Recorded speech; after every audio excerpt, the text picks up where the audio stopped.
Nous allons voir dans cette vidéo les notions de matrice et de vecteur qui sont largement utilisées dans le logiciel MATLAB. Par exemple, lorsque vous réalisez une expérience programmée sous MATLAB, le fichier résultat sera sous forme de matrice, chaque ligne représentant une observation et chaque colonne une valeur associée que vous avez enregistrée, comme par exemple le temps de réaction. Une matrice est un tableau composé de X lignes et Y colonnes. La création d'une matrice peut se faire directement sur la ligne de commande ou dans un script si on veut la réutiliser par la suite. Nous allons créer une nouvelle matrice que nous allons nommer matrice 1. Nous avons dans cette matrice 12 chiffres répartis en 3 lignes et 4 colonnes. On pourrait également écrire de cette façon en enlevant les virgules. Sans les virgules, on obtient le même résultat. Une virgule ou un espace sont interprétés de la même façon par MATLAB. Par contre, le point-virgule est important. Il va indiquer au logiciel de faire un retour à la ligne et donc de créer une nouvelle ligne. Si nous réécrivons notre matrice sans point-virgule, nous voyons que notre matrice est différente. Nous avons juste un vecteur ligne. Un autre point important concernant les matrices est qu'elles doivent contenir un nombre identique de valeurs pour chaque ligne et colonne. En effet, si nous avons une matrice 3 par 4 mais qu'il manque une valeur, MATLAB ne pourra pas générer la matrice et affichera un message d'erreur. Exemple, si nous mettons cette matrice, il manque une valeur à la deuxième ligne. MATLAB ne peut donc pas générer la matrice et nous affiche un message d'erreur en conséquence. Les messages d'erreur générés sont très importants. Ils vous indiquent l'origine de vos erreurs. Nous allons reprendre pour la suite notre matrice valide 3 par 4. Une fois que vous avez créé vos matrices, il est possible de rechercher une valeur à un endroit précis de la matrice. Comme par exemple la valeur correspondant à la troisième ligne et la deuxième colonne. Pour ce faire, il suffit de taper le code suivant. Nous avons donc le nom de notre matrice, suivi entre parenthèses du numéro de la ligne souhaitée, 3, puis du numéro de la colonne, 2. Toujours en suivant cette même procédure, si nous voulons par exemple la valeur de la première ligne et de la quatrième colonne, nous allons écrire comme ceci. MATLAB nous permet également de rechercher des valeurs correspondant à une ligne ou une colonne dans son entier. Par exemple, si on recherche toutes les valeurs de la deuxième ligne de notre matrice, nous allons écrire matrice 1, entre parenthèses 2, virgule 2 points. Si au contraire, on veut cette fois-ci toutes les valeurs de la deuxième colonne, on écrira matrice 1, entre parenthèses 2 points, virgule 2. Il est également possible de ne sélectionner qu'une ligne, mais 2 colonnes. Pour ce faire, nous allons écrire matrice 1, entre parenthèses 3, virgule 1, 2 points, 2. Dans le même ordre d'idées, nous pouvons également choisir cette fois-ci les lignes 2 et 3, mais uniquement la troisième colonne. Voici le code correspondant. Si vous ne mettez qu'une seule valeur dans la parenthèse, MATLAB va compter de haut en bas, de colonne en colonne, jusqu'à la valeur demandée. Par exemple, si vous mettez matrice 1, entre parenthèses 8, le résultat est 7. Nous allons réafficher notre matrice pour interpréter ce résultat. Lorsqu'on compte par colonne, 7 est bien le 8e chiffre. La commande CLC nous permet de nettoyer la commande Windows sans effacer les valeurs que nous avons dans le workspace. Nous allons réafficher notre matrice. Nous allons maintenant transposer une matrice, c'est-à-dire que les lignes vont devenir les colonnes et vice-versa.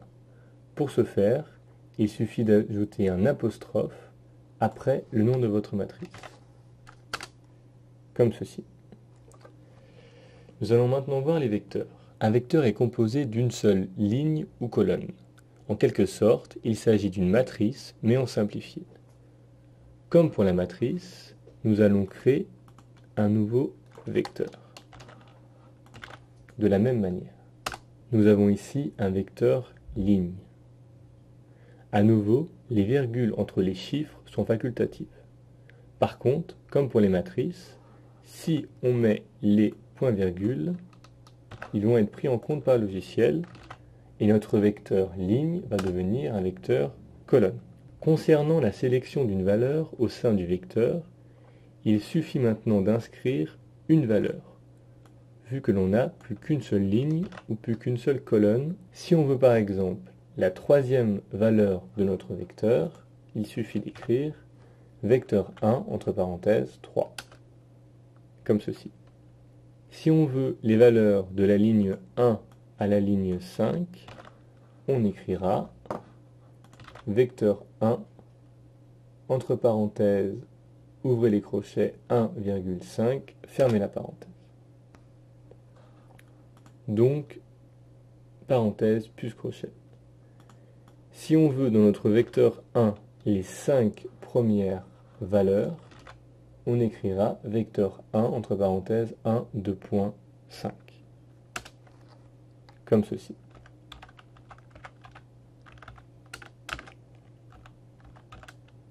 Un vecteur peut aussi être composé d'un mot. Comme par exemple, vecteur 2 est égal à exercice. Lorsque nous mettons du texte, il est important de toujours le mettre entre apostrophes. Sinon, MATLAB va l'interpréter comme un code à exécuter. Dans cet exemple, notre vecteur exercice est composé de 8 colonnes. Nous pouvons donc, comme avec un vecteur chiffre, demander un élément de ce vecteur. Si nous mettons par exemple vecteur 2 entre parenthèses 2, MATLAB va nous donner le deuxième caractère de notre vecteur, soit la deuxième lettre de notre mot. Comme nous venons de le voir, il est possible de rechercher certaines valeurs précises dans nos matrices. Il est également possible de faire des recherches plus poussées, comme par exemple trouver des valeurs inférieures à une valeur donnée dans une certaine ligne. Pour ce faire, nous allons avoir recours à la commande find. Nous allons, pour illustrer cette commande, créer une nouvelle matrice. Cette matrice comporte 3 lignes et 4 colonnes. Et nous voudrions savoir quelles sont les valeurs inférieures à 3 dans la première ligne. Pour ce faire, nous allons donc taper la commande suivante utilisant la fonction find.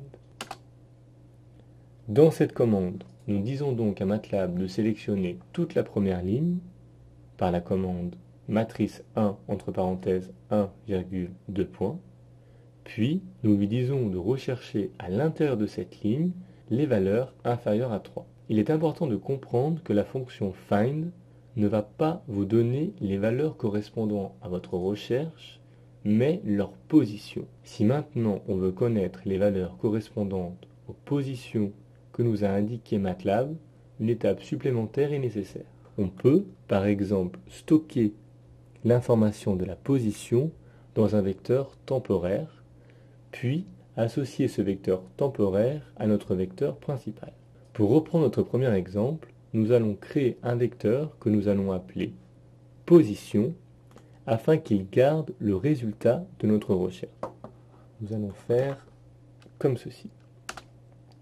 Nous avons donc maintenant un vecteur position qui va contenir les positions qui nous intéressent, soit les positions 3 et 4, ce qui correspond aux chiffres se trouvant à la ligne 1 et aux colonnes 3 et 4. Pour maintenant afficher les valeurs associées à ces positions, nous allons taper la ligne de commande suivante. MATLAB, grâce à cette instruction, va aller chercher les positions que nous avons trouvées à la ligne 1. Lorsqu'on utilise la fonction find, on est également amené à utiliser des opérateurs de relation. MATLAB nous en propose un certain nombre. On peut par exemple tester si deux valeurs sont égales avec un double égal comme ceci. On peut également tester si des valeurs sont différentes avec cette expression. On peut également tester si une valeur est plus petite ou si une valeur est plus grande. Par exemple, si dans notre matrice, nous voudrions avoir les valeurs supérieures à 10, nous allons taper find matrice 1 supérieure à 10. MATLAB effectue alors un test vrai-faux pour chaque valeur et nous indique que le test est vrai pour les positions 3 et 6 de notre matrice, ce que nous pouvons vérifier ici. Cette vidéo est maintenant terminée. Vous connaissez maintenant les bases concernant les matrices et vecteurs, ainsi que la recherche d'une valeur au sein d'une matrice grâce à la fonction de find. Je vous remercie pour votre attention.